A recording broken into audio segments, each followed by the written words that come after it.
जय हो माता रानी की आप सभी को। स्वागत है आपका मेरे चैनल दिव्य दिशा पर।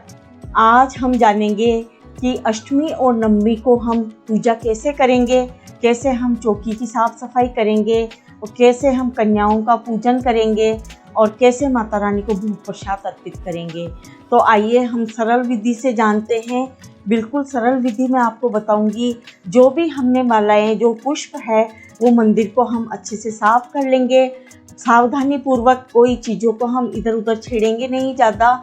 और जो भी हमने वस्त्र रूप कलावा चढ़ाया है वो हम चढ़ाए हुए रहने देंगे। भोग प्रसाद जो भी हमने रखा हुआ है वो वहाँ का वहीं हम रहने देंगे, क्योंकि अष्टमी और नवमी तक हमको पूजा करनी है और दशमी को विसर्जन करना है। जो जल हमने माता रानी के रखा था वो हम चेंज करके दूसरा जल, ये जल आप अपने खाने में भोग प्रसाद में आप ले सकते हैं यूज़ में। और ये जो जमारे हैं हमारे, देखिए कितने अच्छे और बढ़िया आए हैं। माता जी की बहुत ही खुशी से झलकती है, बहुत ही हम पे आशीर्वाद है। तो इस प्रकार हमने मोली से उनको बांध दिया है जिससे कि वो इधर उधर ना हो। और माता के और सब जगह हम पुष्प वापस अर्पित कर देंगे। तो हमने सावधानी पूर्वक मंदिर को अच्छे से साफ कर लिया है और पुष्प अर्पित कर देंगे और सब जगह जल का छिड़काव और छींटे हम दे देंगे। इस प्रकार हमने जल के छींटे दे दिए हैं सब जगह। तो ये जल हम माता रानी को वापस अर्पित करेंगे। और जो दक्षिणा हमने चढ़ाई है वो दक्षिणा हम यहाँ कन्या को हम देंगे। अष्टमी के दिन या नवमी के दिन आप करते हैं तो नवमी के दिन आप मतलब इसके केले लाके आप सब में वितरित कर सकते हैं, और नहीं तो कन्या को दे सकते हैं, आप मंदिर में दे सकते हैं। और ये लाल पुष्प गुलाब के माता रानी को प्रसन्न है तो ये थोड़े हम ये चढ़ा देंगे। और फिर जो हमारे जमारे हैं उन पे हम हल्का हल्का इस तरीके से जल छिड़क देंगे। तो हमने जवारों को जल पिला दिया है, जल छिड़क दिया है। अब जो हमारी बाती है, मैंने ये दिया लिया है। इस तरीके से बहुत आसान होता है इसमें बाती जलाना। तो मैंने घी का दिया किया है। इस तरीके से हम थोड़ा घी और पूर देंगे दिए में। तो हमारी ज्योति, ये ज्योति अगर हम अष्टमी को भी पूजा करते हैं तो कोई नहीं, नवमी तक हमारी ये पूरी रात ज्योति जलती रहेगी और दशमी को हम विसर्जन करेंगे। और हल्दी अवश्य चढ़ाएं माता रानी को, माता रानी को काजल चढ़ाएं और माता रानी को मेहंदी अवश्य लगाएं। ये सारी चीज़ें आप माता रानी को अर्पित करें कि भाई हमको अष्टमी की पूजा करनी है या नवमी की पूजा करनी है।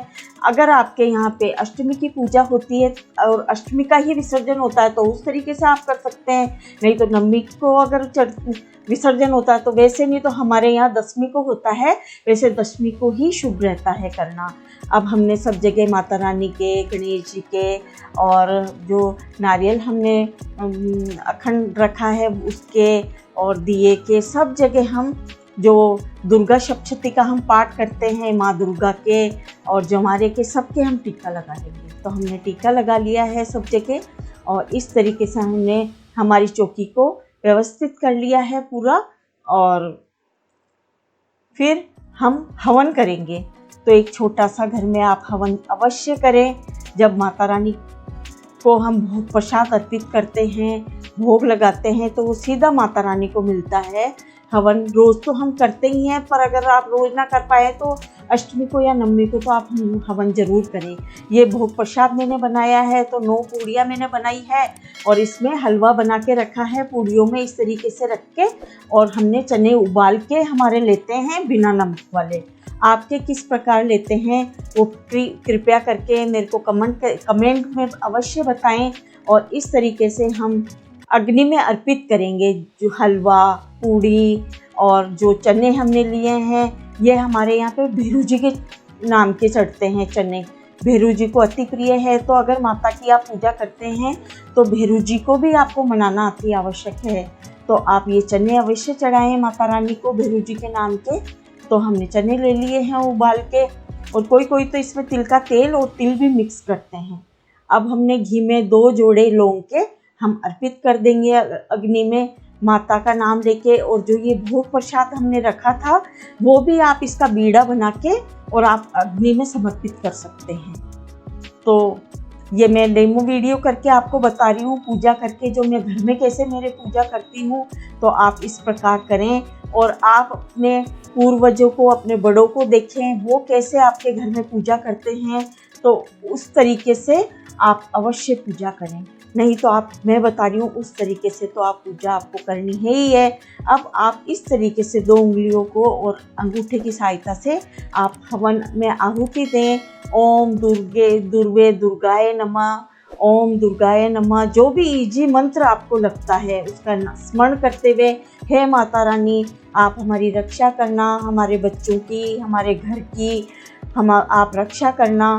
जैसे आपने राक्षसों का नाश किया वैसे ही आप हमारे दुखों का नाश करना, और जैसे आपने देवताओं की रक्षा की वैसे ही आप हमारी रक्षा करना।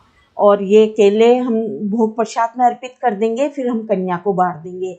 जो नारियल है वो हम बधार के और इसको चटक प्रसाद स्वरूप सबको बांट देंगे। और किसी के यहाँ विसर्जन भी किया जाता है तो आप विसर्जन कर सकते हैं। हमारे यहाँ बधार के और चटक कन्या को जो हम जिमाते हैं, कन्या की पूजन करते हैं, उसमें आप बांट सकते हैं। आप ज्वारे बहते हुए जल में विसर्जन करें, नहीं तो कोई पीपल वृक्ष में भी विसर्जन करता है तो वहाँ आप कर दें। और जो भोग प्रसाद हमने माता रानी के पूड़ी हलवा चने लिए हैं, तो चने जो आप बना रहे हैं कन्या के लिए उसमें आप मिक्स कर दें तो सबको प्रसाद स्वरूप बढ़ जाएगा। हलवा हलवे में मिक्स कर दें, पूड़ी में मिक्स कर दें, और 2 पूड़ी और हलवा निकाल के आप गौ माता को अवश्य खिलाएं। इस तरीके से आप आरती करें। ओम जय गणेश जय गणेश जय गणेश देवा, माता जाकी पार्वती पिता महादेवा, जय अम्बे गौरी मैया जय श्यामा गौरी। इस तरीके से आप माता जी की आरती करें और हाथ जल में इस तरीके से आचमन करें। हाथ में जल लेके 3 बारी चौकी की आचमन कर दें।